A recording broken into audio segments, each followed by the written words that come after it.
And here we go. This is episode number 2 of the Burning Success, a wrestling podcast. Your co-host today is Kevin Success. With me, as always, the future Hall of Famer. He is the Burning Dragon, Steve Hamlin. How are you doing tonight, Steve Hamlin? I'm just looking to get into that Hall of Fame. One day. We're waiting. We're voting. We're waiting. We're excited. Awesome. Well, yeah, everybody's like, what the fuck? We've been waiting. This is bullshit. Today's episode, we are focused on our first pay-per-view. This is WWE Mind Games, In Your House Mind Games, and this is their 10th one, 1996. Can you give us a little bit of information, some background on what this pay-per-view is all about? Well, I know that the In Your House pay-per-views, they started monthly, and they did it at a lower, price point. They were $19.99. I think they started in 95. It would have been late 95. They brought it out because they did the 4 or 5 major pay-per-views: Survivor Series, SummerSlam, WrestleMania, Royal Rumble. Then every once in a while they'd throw a random one in. And so they thought, if we do shorter 2-hour episodes and 2-hour pay-per-views, and we lower the price point, maybe we'll get more sales because people won't have to dedicate as much time or money. And this was in 95 when the wrestling business was not booming. So I know that that's the overall landscape of why they came up with the In Your House.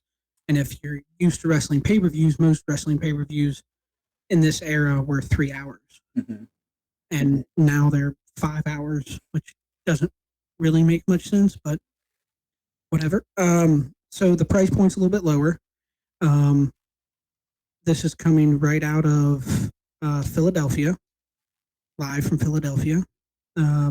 It's Mind Games. I think they named it Mind Games because of, if you've watched, or the viewers have watched or remember it, it's because Mankind was playing a lot of mind games with Shawn Michaels, with Paul Bearer and their whole little group. So the name's fitting. I always like a pay-per-view. Like, I liked In Your Houses because they gave them distinct names. It wasn't like later where it was like Judgment Day, No Way Out, Unforgiven, and all of them were the same. I like a good change. Give me a title that means something. Hence Mind Games. Mm-hmm. October's Buried Alive, 96. That's cool. Anyway, so I have some attendance numbers here. It fluctuated between 13,000 and 15,000, ones I were looking up.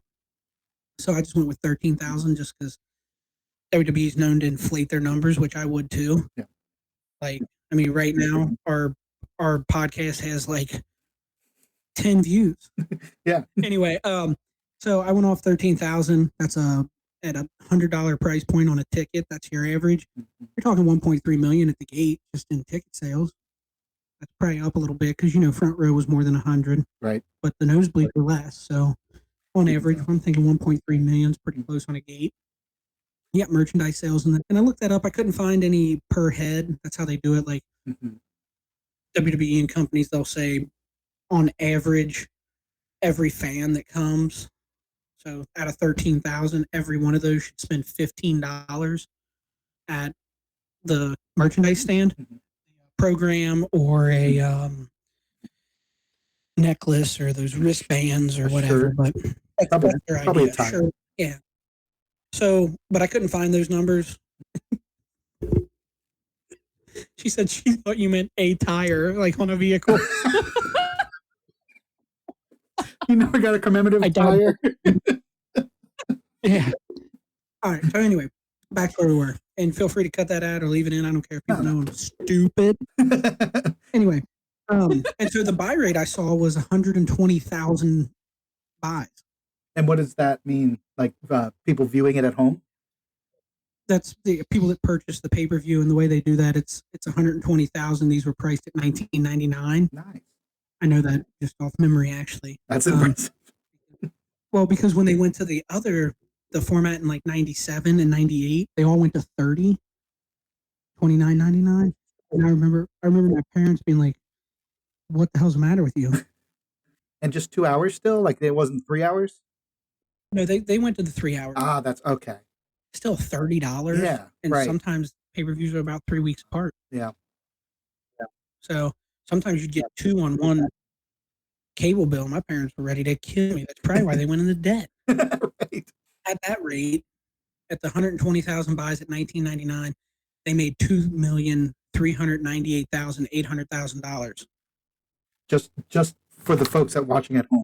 And I looked it up, but I couldn't really get the actual numbers. But then Bruce Pritchard at one point mentioned that it was a 65-35 split with the cable companies. WWE getting 65% of that. So, wow. I mean, that's a killer amount of money on just a little pay-per-view. Yeah, again, just a 2-hour little pay-per-view. Wow. I don't know what their overhead is depending on what but at the time when they were paying people, that was like your no guaranteed money. Right. You signed a contract. Your contract was for 10 dates at $250 a night. So you were guaranteed $2,500. Wow. And that was your contract. Wow. That's kind of brutal. For a while. Yeah, that is. I signed it yesterday. I'll sign it right now. But anyway, I do have notes. Yeah, and I got notes too. So I like that. So we got some good information, a little bit of background on what that pay-per-view is about, and the financials. Okay. So I guess we can jump into the actual pay-per-view itself. Okay. Sure. I went with the build, just the build up, like the opening promo of it. Mm-hmm. The tail of the tape, if you will. And you got the Mankind's crazy. He pulls his hair out. Shawn doesn't know how to handle that because he's used to wrestlers. I put on my notes that Shawn Michaels was considered the White Knight, and Mankind's the Dark, the Evil. I wrote that they got the Goldust versus Undertaker because of Paul Bearer collecting all his little oddities, and not the oddities from 98 WWE. Not to be confused. And then I wrote in the opener JBL. Yes. Long before he was JBL. Yes. Versus Savio Vega in a strap match. So what was your take on that match? Yes, I am a big JBL fan. And it was an interesting way to start the pay-per-view. I think throughout the match, it was kind of brutal in a good way. But to me, one thing that I'm not a big fan of is gimmick matches. And I think that's kind of a big gimmick match. There's limited creativity when you kind of are bound to what you can do inside of a match, and the idea that you have to hit all 4 posts in order to win. All in all, if I were to put it out of 5, I'd probably give it maybe a 2 or 3. There were some interesting spots, and the end was pretty good. A lot of back and forth. The most creative thing you can do with it is like, hey, I hit 3 pins or posts. I'm gonna hit the 4th one. Nope, you pulled me away. I can't do it. And you start over, and that's about it. Yeah, it kind of limits the finish you can pull off. I will say that there was the decent finish. I don't know why JBL thought it would be a good idea to I guess because he wasn't whipping him. He was like pulling 4th one. Yeah. And when he pulled Savio, it slingshotted Savio into the 4th one. And if Savio would have went through the ropes like he intended the first time, it would have been a better. But that was the thing. They were pretty much bound inside the ring. So yeah, it was okay.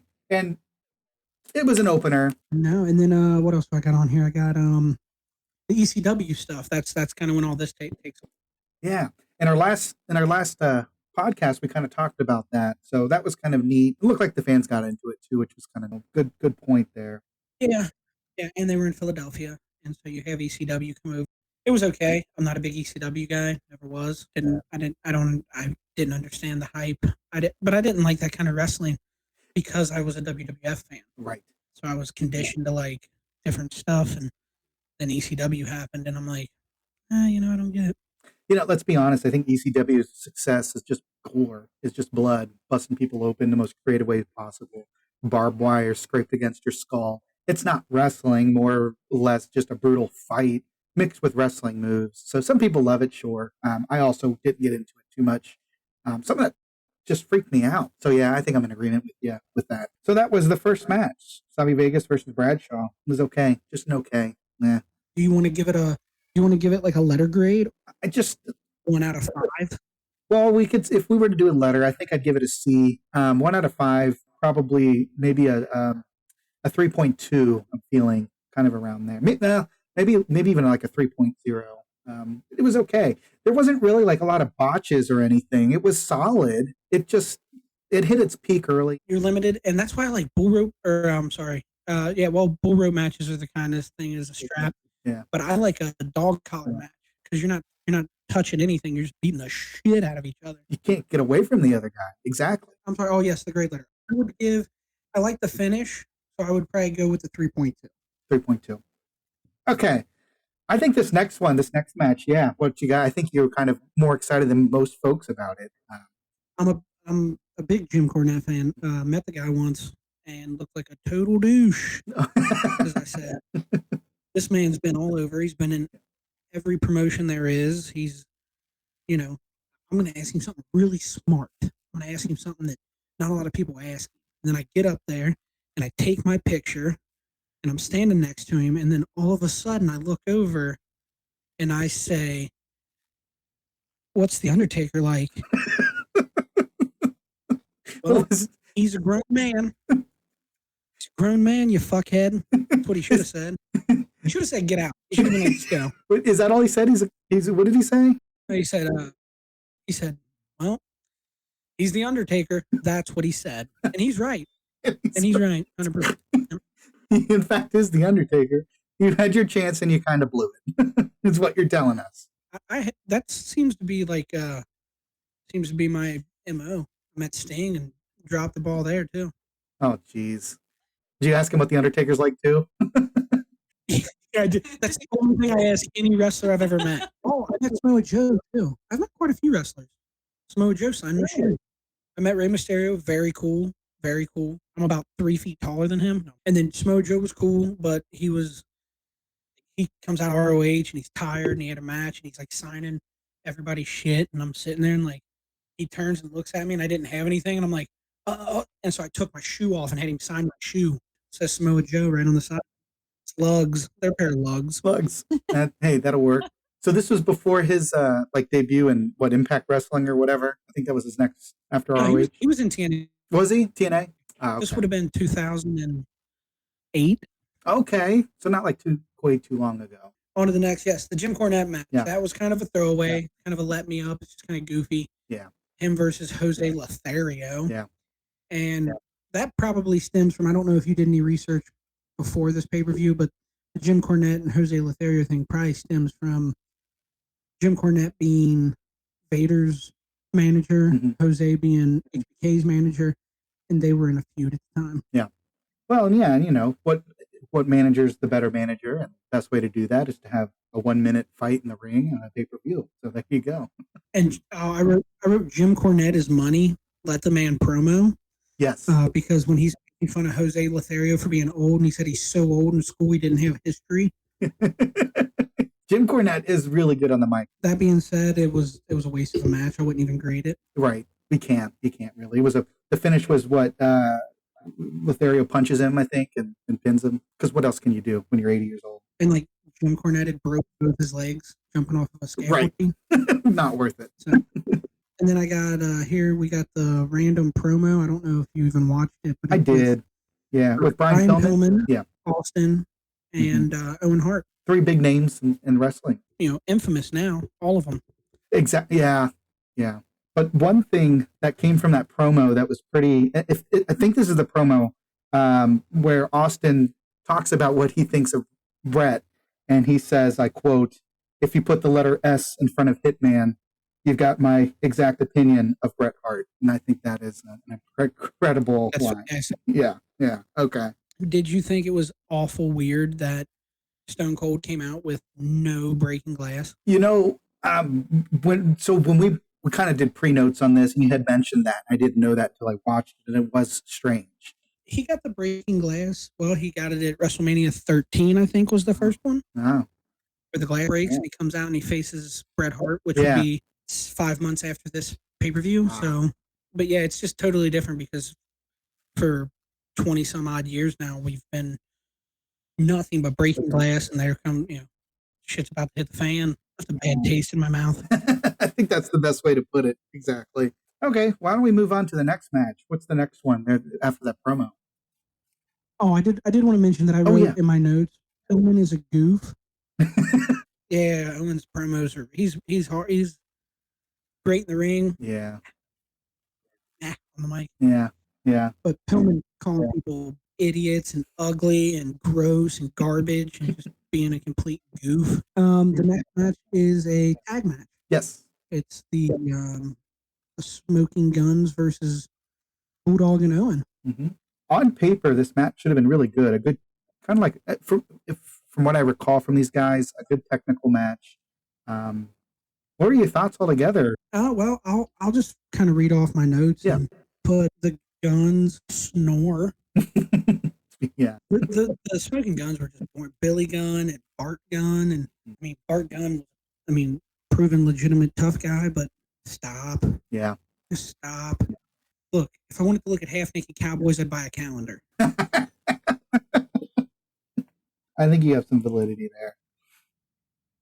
But Bulldog, I wrote athletic as fuck. As always.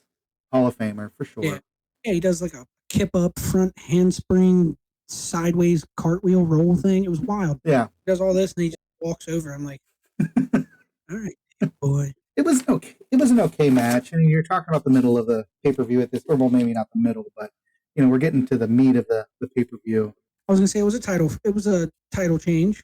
They became champions. So honest to God, I don't even remember the finish. Yeah, so I think what happens is Bart tries to do Bulldog's finisher, and Bulldog said, "No, I don't think so." So he reverses it, and then I think throws him into the turnbuckle, and then that's where then Bulldog does his power slam finish over Bart, and then also Sunny fires them both at the end of that too, which was kind of funny.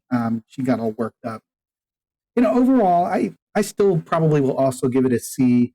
Again, there wasn't too many botched moves or missed moves or anything that I recall, and it was okay just overall. Again, one of those things where you feel like the peak has already come and gone, and gosh, this match still isn't over. Yeah, I think overall I'll give it a C, maybe a 3.0 again. You think the tag match was better? I think so. Okay, fair enough. I kind of agree. You also, what would you give the grade? C as well, or? Yeah, probably a C. That's fair. It was average. It was fine. It was cool. I like Owen. I like Bulldog. Yeah. But the Guns just don't do anything for me. I don't like it. I like Billy Gunn. I don't even remember Bart. I think that's a stupid name. I'm thinking the same thing. Oh wow. But I actually hate that name. It's just Bart. You just, for one, everybody thinks of Bart Simpson. I mean, that's the first thing you think of when you hear Bart. Which Bart Simpson's cool and all, but not me. I think of Bart Gunn. Wow, do you? That's because of the wrestler, and you're like, no, Bart Simpson. All right. Moving right along. Yes. Well, then we jump right into.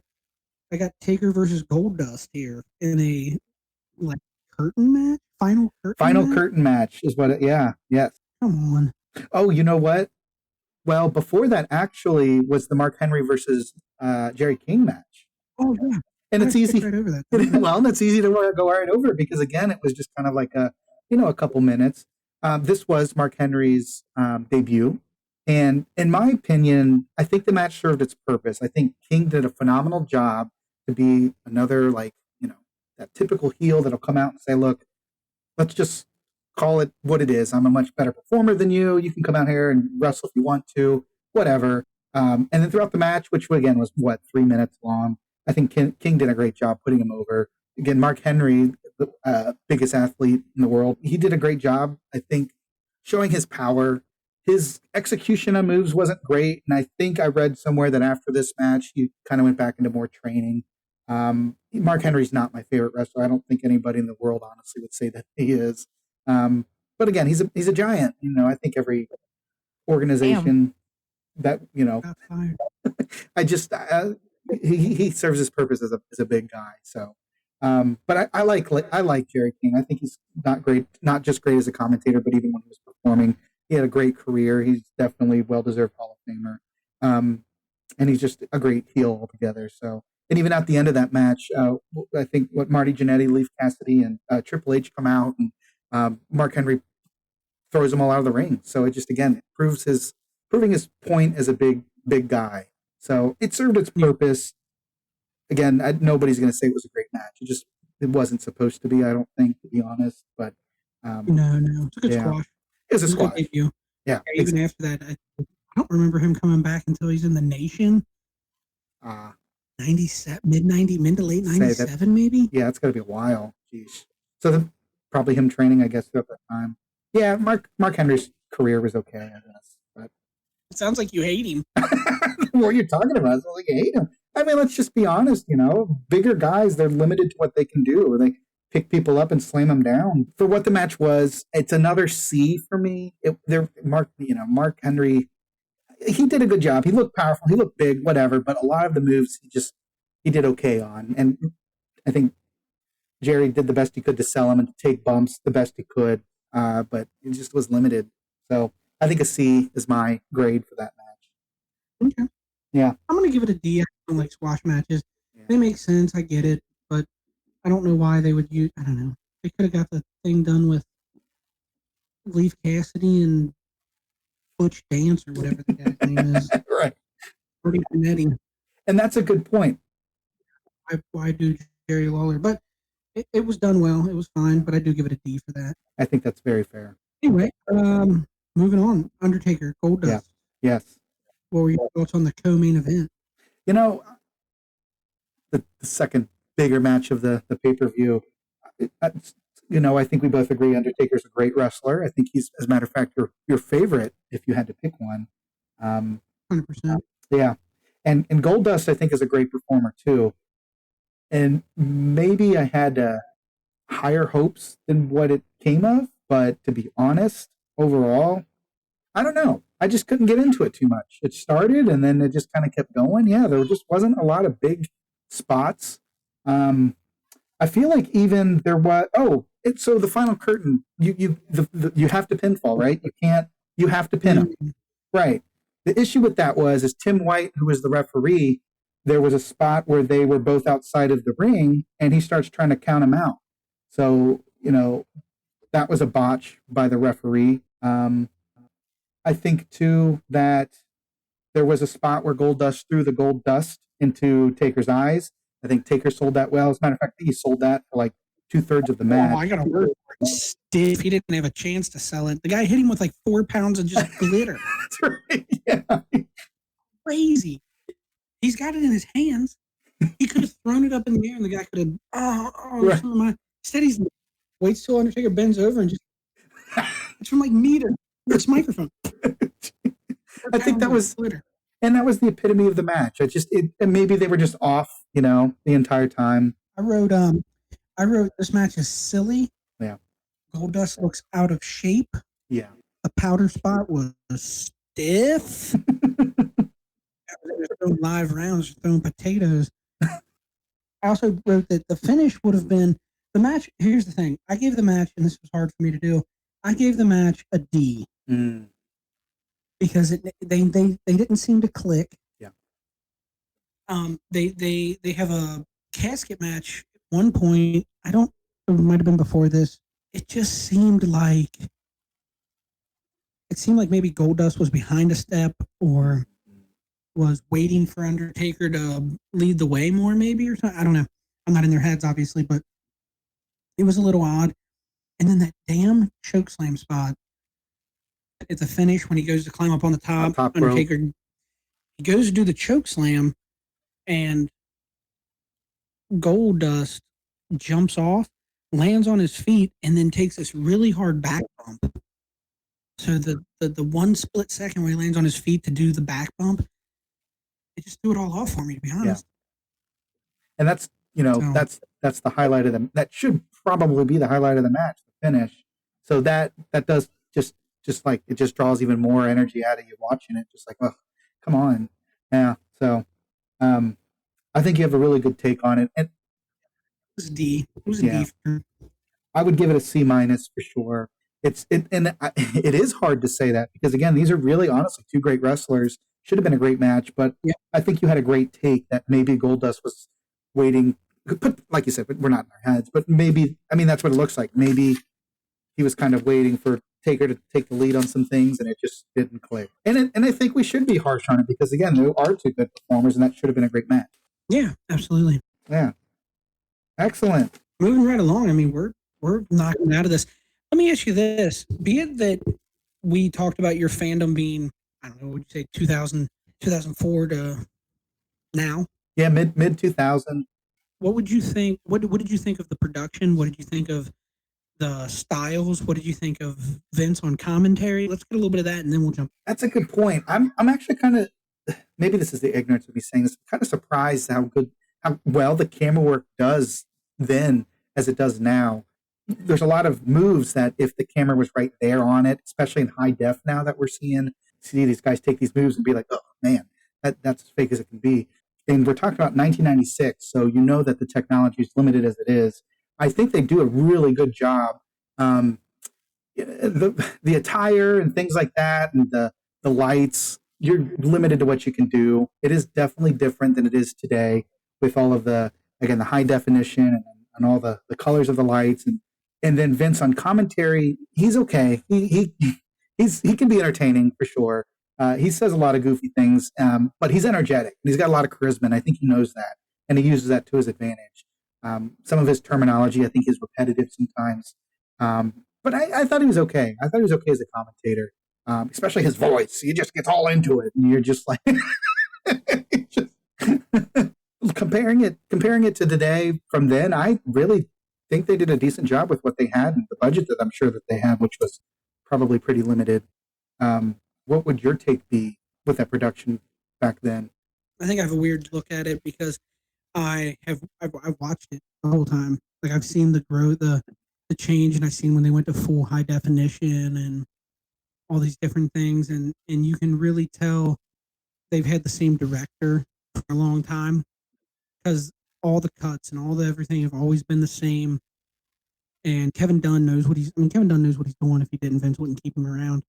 The production value obviously has gone up. They've made more money. They bought newer cameras.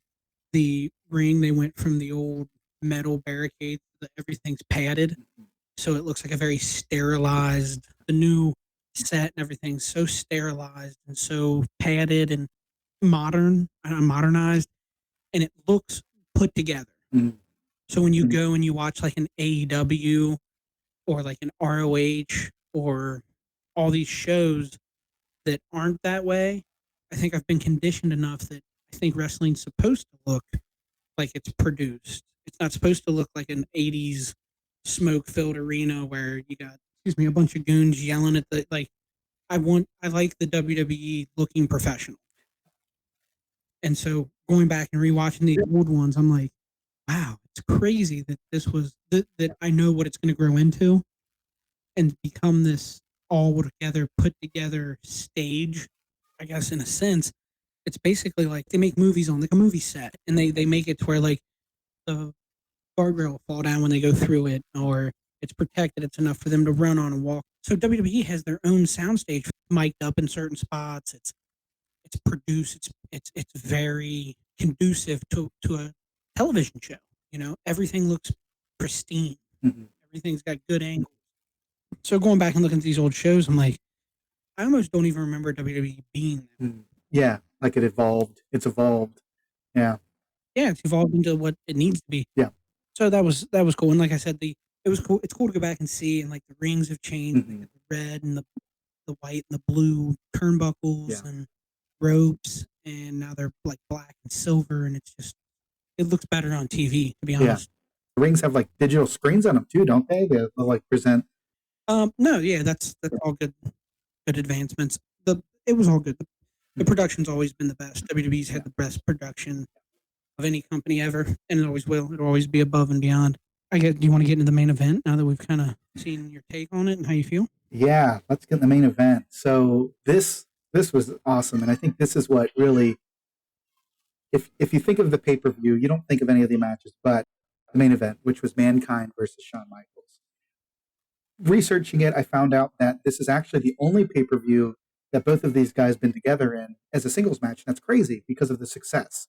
If you recall, which I know you do, but for those who are maybe watching this or listening to this, if you recall, it was a phenomenal match from start to finish. I say that with, take that with a grain of salt. Some folks like myself wasn't like a big fan of the finish, but overall, it was a match where the psychology was just amazing. All of the move sets were great. It's like everything had a purpose. Everything was almost just designed the way it should. And then everything was just executed perfectly. I can't really think of a bad bump or, someone forgot to sell or you don't lose the direction where the match is going. A lot of good back and forth. You really don't know who's going to win this up until towards the end. So the match is great. It starts off quick too, and you just almost like a slugfest sort of deal. And I kind of like those. I think that's how a match should start, when you've kind of got that built up tension between the two. Again, Mankind's a freaking crazy lunatic, so it only would make sense. But yeah, entire match, just there's such hard bumps, and we remember towards the beginning where they're outside of the ring and they lift the padding up to expose that concrete. There's a couple of good bumps there too. Mick Foley's the one, or excuse me, Mankind's the one who took the padding off, and it blew up in his face because Shawn Michaels does the flying crossbody. He hits his head on the concrete. Mankind does. It kind of really started the match off really well.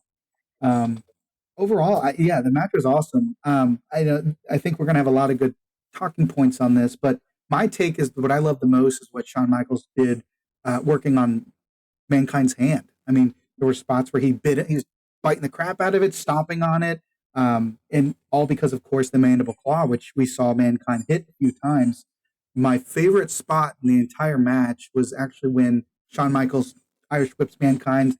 He goes through the ropes, but his head gets stuck between the top two ropes, so he's getting kind of choked by these ropes. Yeah, so Shawn Michaels comes over while he's struggling, and then all of a sudden, Mankind just hits the freaking mandible claw with Shawn Michaels looking over. Like, what kind of crazy person who's getting choked, is going to, I'm going to put a freaking finisher on you. I'm not too worried about my own well-being. Yeah, and that was the epitome of it. There's just all kinds of great moves, and you just, again, don't know what direction it's going to go, who's going to win it. There's other couple of great spots, but, maybe I'll give you a chance to kind of dive in and give your thoughts on the match. Yeah, I share a lot of the same sentiment you did. I think I wrote HBK, real bad promo to start, which is confusing. Hell of a match. Foley is king is what I wrote. Nice. Because the man's really, the past few years, going back rewatching old wrestling and thinking about all the people that he's made from this match with Shawn to give Shawn his Edge, Triple H, Austin, Kane, The Undertaker, Randy Orton. I mean, the list goes on and on. All legends. All the people that he's helped and made grow. The Rock. Oh my God, I forgot The Rock. But anyway, so, you got Foley and he's just out there killing it. My favorite spot's probably the suplex to the leg on the stairs and then in the hand so he can't do the mandible claw. And then there's a spot where they do some and Shawn starts tuning up the band, and Mankind gets up and he hears it. He turns and looks and literally runs and dives through the ropes, landing on the hard concrete. And he sits out there and rocks and asks for the urn, and he just sells the sweet chin music like it's going to kill him. That was, like you said, he's so good at putting him over. Can you let's talk about, we kind of forgot about that, the urn. So we've got Paul Bearer at the ringside too with the urn. So what can you give us a little bit of background on that? And what is Paul Bearer's purpose in this match? Well, leading up to this, the Undertaker and Mankind have been having matches. They had the Boiler Room Brawl at SummerSlam, and the way to the Boiler Room Brawl is you had to get out of the boiler room, make your way to the ring, and then retrieve the urn from Paul Bearer's hand. And Paul Bearer, being the Undertaker's manager at the time, you're thinking, well, he's just holding the urn. He's going to give it to Undertaker. Undertaker and Mankind have a hell of a match. They get down to the ring, and Paul Bearer does the unthinkable, turns on Undertaker, hits him with the urn head, gives it to Mankind, and now Mankind can use the powers of the urn for his gain and become World Heavyweight Champion. And so Paul Bearer, who feels slighted by the Undertaker, because the Undertaker was, I guess, wanting to go out on his own. He didn't need Paul Bearer anymore. He was not as dark and evil as Paul Bearer was. So Paul Bearer started collecting these oddities, like I said earlier, Goldust and Mankind and the Executioner, all these different oddities, and bringing them to face the Undertaker to destroy the Undertaker.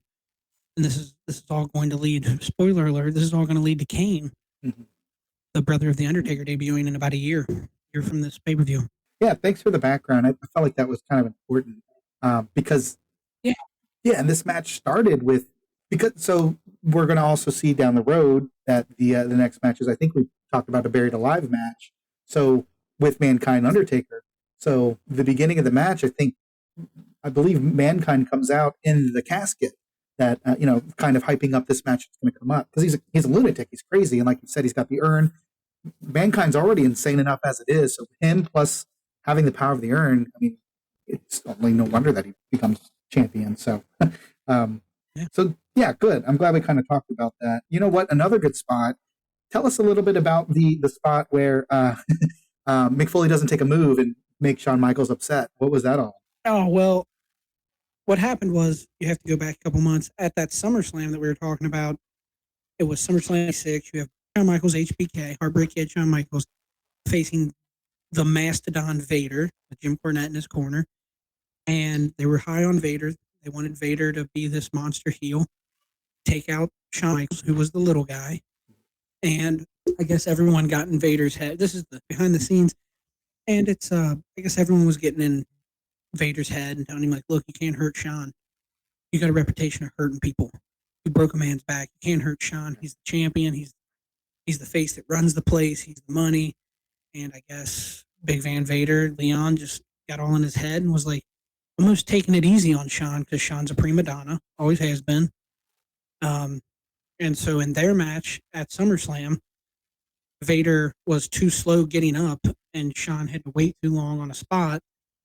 And so he literally stops what he's doing, walks over, and starts kicking Vader in the head, legit, stiff, shooting on him, and says, come on, you fat fuck. Get over here, hurry up, or whatever he says, so that they could do the spot. And if you listen to certain people, that was Shawn put that in the match. Vader knew it was coming.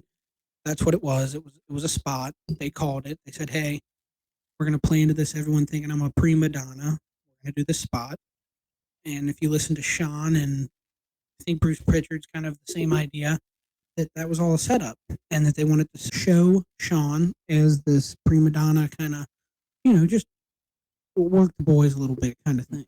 Give the internet fans something to talk about if there were internet back then. And if you listen to Vader, that was not a setup, and Jim Cornette, that Shawn just went into business for himself and thought that old Vader was being slow, so he kicked him in the head. Long story short, Mick Foley and Shawn have a spot where Mick Foley's not where he's supposed to be, and Shawn comes over, kicks him in the head, and punches him and says, come on, and then goes over to go do the spot. And that was Mick Foley's idea. Mick Foley admits that. He's like, well, you guys did that with you and Vader. Let's do it here and make people think that I'm slow on a spot. So, and Shawn, that's where it all came from. Yeah. Right. Yeah. Right. So it's kind of like a callback. It's kind of one of those things that, at the time was big and talked about. I'm sure the dirt sheets were all over it. And, so then Mick's like, oh yeah, let's play into that. Let's lean into it a little bit more. And it's a good spot. It kind of just makes it all feel real. And it's perfect for this match that they did that too. I mean, it's just... Absolutely. Yeah. So it's another great spot, like you said. Really, outside of that, I mean, we can kind of get towards the finish of the match too, right? Because you talked about that crazy suplex, the legs hits the freaking staircase, and the exposed concrete. There was a couple spots there. Like I mentioned, Mankind getting stuck in the ropes, and he hits the mandible claw. Yeah, why don't we go right into how it finishes and what your thoughts on that? You want to take the lead on that one? Well, I can tell that you're not too happy with the finish. You've kind of alluded to it. I understand the finish because I look at it as a business venture, as a business, serves a purpose. Shawn has to defend the title. Mankind is the main event of our next pay-per-view. So if Mankind loses to Shawn Michaels, no one's going to believe he can beat The Undertaker in a buried alive match. If Shawn loses to Mankind, no one's going to take him serious as the World Heavyweight Champion. And you can't have Mankind be Heavyweight Champion going into a buried alive match with The Undertaker, because the title's not on the line. You don't need the title to sell that. Someone's going to see someone buried alive. Right. So it makes sense to have a schmoz finish. They could have done something else. But when they let so much go with the stairs and the tables and whatever else, you can't DQ him. Right. and well, it ended up being a disqualification because of interference, but you know what I mean. So it makes sense to me. Yeah.